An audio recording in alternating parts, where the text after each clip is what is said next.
سب سے پہلے تو سر یہ بتائیے کہ حکومت کی جانب سے سروسز چیفز کی جو ٹرم کو 3 سال سے بڑھا کر 5 سال کر دیا گیا ہے، یہ فیصلہ پی ٹی آئی کے لیے کتنا بڑا سرپرائز تھا یا you were seeing it coming?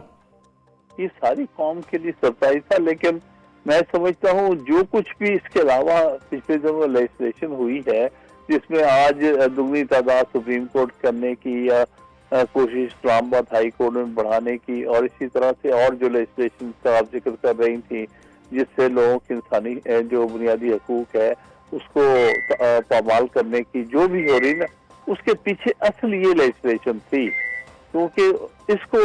Secure کرنے کے لیے انہوں نے ہر طرح سے عدالتوں میں تعداد بڑھائی ہے، پیک کرنے کی کوشش کر رہے ہیں۔ تو اس کا اصل یہ تھی کہ کیونکہ اس سے 2 سال اور بڑھا کے موجودہ چیف آف آرمی اسٹاف کی یہ حکومت اپنی 2 سال اور مدت بڑھانا چاہ رہا ہے۔ ایکچولی ان کی مدت ملازمت نہیں بڑھائی، بلکہ اس موجودہ حکومت نے جو کہ فارم 47 کی حکومت ہے، جس کا لیجیٹیمیسی نہیں ہے، ناجائز حکومت ہے، جیتے ہوئے کو ہرا کے ہارے ہوئے کو جتا کے جو بنی ہے، اس نے اپنی ٹرم ایکسٹینڈ کی ہے چیف آف آرمی اسٹاف کی ایکسٹینشن کر کے۔ اچھا، انٹرسٹنگ کامنٹ ہے حامد خان صاحب کہ حکومت نے اپنی مدت ملازمت پہ توسیع کی ہے، لیکن سر اگر ہم آرمی ایکٹ کی بات کریں تو پی ٹی آئی کیا آرمی ایکٹ کو سپورٹ کرے گی یا مخالفت کرے گی؟ کیونکہ ماضی میں ہم نے دیکھا کہ ایکسٹینشن تو آپ لوگوں کی حکومت نے بھی دی تھی، جس پہ کہ تمام جماعتوں نے مل کر ووٹ ڈالا تھا، انہوں نے بھی سپورٹ کیا تھا اس کو، تو آپ لوگ آرمی ایکٹ کی ترمیم کو سپورٹ کریں گے؟ میں نہیں سمجھتا، ہم نے فیصلہ کرنا، لیکن میری اپنی رائے یہ ہے کہ اس کو نہیں کرنا چاہیے، کیونکہ کہیں پر بھی مجھے نہیں معلوم کہ 5 سال کی ٹرم ہوتی ہے، 3 سال کی، کئی زیادہ 4 سال کی۔ امریکہ میں چیف آف آرمی اسٹاف جو اس کی 4 سال کی ٹرم ہے، اور بھی چیف آف اسٹاف کی، اور انڈیا میں 3 سال کی ہے، تو 5 سال کے تو کوئی کسی قسم کا جواز ہی نہیں بنتا۔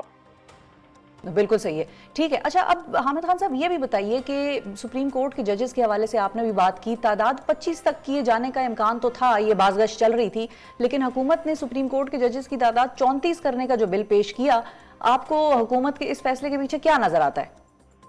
دیکھیے، اس میں بہت بڑی بدنیت تھی۔ دیکھیے، ایک تو یہ کچھ دن پہلے سینٹ کے جو لا اینڈ جسٹس کمیٹی کی تھی نا، اس کے سامنے یہ تجویز پیش کی گئی تھی، میں نے مخالفت کی تھی کہ 17 جج کافی ہوتے ہیں ہندوستان میں، اگر 34 ججز کے ساتھ ان کی سپریم کورٹ چل سکتی ہے، جس ملک کی آبادی ہماری آبادی سے 6 گنا زیادہ ہے، تو ہمارے پاس کوئی جواز نہیں 17 سے اور بڑھانے کی، صرف کیس مینجمنٹ کا معاملہ ہے۔ اور اس پر پھر انہوں نے بلڈوز کیا تھا ہمارے آبجیکشن کے باوجود 25 کو۔ مجھے تو کبھی خیال بھی نہیں آیا کہ 25 سے بھی زیادہ ہو جائے گی۔ اچھا، آپ کے لیے یہ سرپرائز تھا بیسیکلی؟ اسٹینڈنگ کمیٹی میں کیا تھا ہماری اعتراض کے باوجود، تو یہ سوچا بھی نہیں جا سکتا تھا کہ جب اسٹینڈنگ کمیٹی اس کو بھی بڑھا کے وہ دگنا کر دیں گے۔ اس کے پیچھے کو بہت گہری سازش ہے، وہ سپریم کورٹ کو صفحے 80 سے مٹانا چاہتے ہیں۔ وہ سمجھتے ہیں کہ ہم ان کو اتنی تعداد بڑھا دیں، ان میں ہم اپنے اتنے مرضی کے جج پہنچ دیں کہ اس کی کوئی حیثیت ہی نہ رہ جائے، جو چاہے فیصلے ہم جس سے جی چاہے کروائے جائیں۔ اس میں بہت بڑی بدنیتی ہے، پورا انسٹیٹیوشن برباد کرنے کی ایک بہت بڑی سازش ہے۔ تو حامد خان صاحب، ابھی تو ہم 26ویں ترمیم پہ یہ سن رہے تھے کہ وکلا تحریک کا آغاز ہوگا اور ایک بہت بڑے پیمانے پر وکلا باہر نکلیں گے، تو ہم نے دیکھا کہ پے در پے ایسے واقعات ہوئے جو کہ وکیلوں کو شاید اور زیادہ پرووک کر سکتے تھے کہ وہ باہر نکلتے۔ ریسنٹلی انتظار پنجوتھا صاحب کا ایک واقعہ ہم نے دیکھا کہ ان کی کس طرح کی